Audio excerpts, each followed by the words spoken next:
মুহূর্তেই লণ্ডভণ্ড সবকিছু। পাহাড় থেকে নেমে আসা ঢলে মাটির সঙ্গে মিশে গেল একের পর এক ঘর। ৫ আগস্ট ভারতের উত্তরাখণ্ড রাজ্যের থারালি গ্রামে এ ঘটনা ঘটে। পানির স্রোত এতই তীব্র ছিল যে সামনে যা ছিল তার সবই ভাসিয়ে নিয়ে যায়।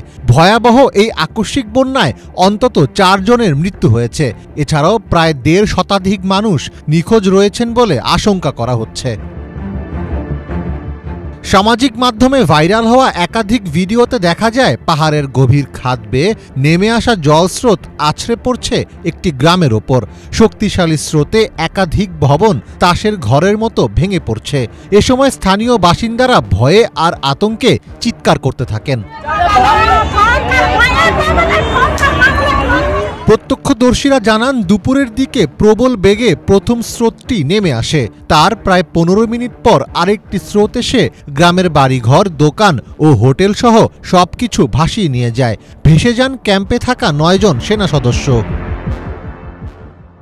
উদ্ধার অভিযান পরিচালনার জন্য এরই মধ্যে সেনাবাহিনী এবং জাতীয় ও রাজ্য দুর্যোগ মোকাবেলা বাহিনীর সদস্যদের ক্ষতিগ্রস্ত এলাকায় মোতায়েন করা হয়েছে।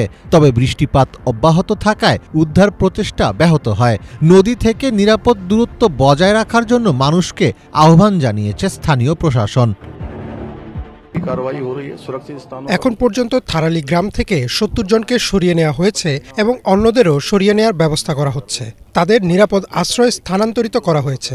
সেনাবাহিনী, ইন্দো তিব্বত সীমান্ত পুলিশ এবং রাজ্য দুর্যোগ মোকাবেলা বাহিনীর কর্মকর্তারা সম্মিলিতভাবে কাজ করছেন। আমাদের অগ্রাধিকার হল আটকে পড়া প্রতিটি ব্যক্তিকে সরিয়ে নেওয়া।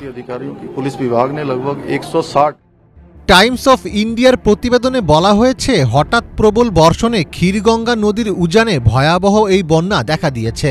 স্থানীয় প্রশাসনও এই বিপর্যয়ের জন্য ক্ষীরগঙ্গার জলধারের কাছে ক্লাউডবাস্ট বা মেঘ ভাঙা বৃষ্টিকে দায়ী করছে। ক্লাউডবাস্ট হল একটি নির্দিষ্ট এলাকায় আকস্মিকভাবে হওয়া অতি প্রবল বৃষ্টিপাত, যা অল্প সময়ের মধ্যে ব্যাপক ধ্বংসযজ্ঞ ঘটাতে পারে। সাধারণত ১০০ বর্গ কিলোমিটার এলাকায় ১ ঘন্টার মধ্যে ১০ সেন্টিমিটার বা তার বেশি বৃষ্টিপাত হলে তাকে ক্লাউডবাস্ট বলা হয়। যখন কোনো নির্দিষ্ট স্থানে জলীয় বাষ্পপূর্ণ বাতাস উপরের দিকে উঠতে থাকে এবং হঠাৎ করে ঘনীভূত হয়ে বৃষ্টি আকারে ঝরে পড়ে, তখন ক্লাউডবাস্ট হতে পারে। সাধারণত উষ্ণ বাতাস শীতল বাতাসের সংস্পর্শে এলে এই ধরনের বৃষ্টিপাত ঘটে।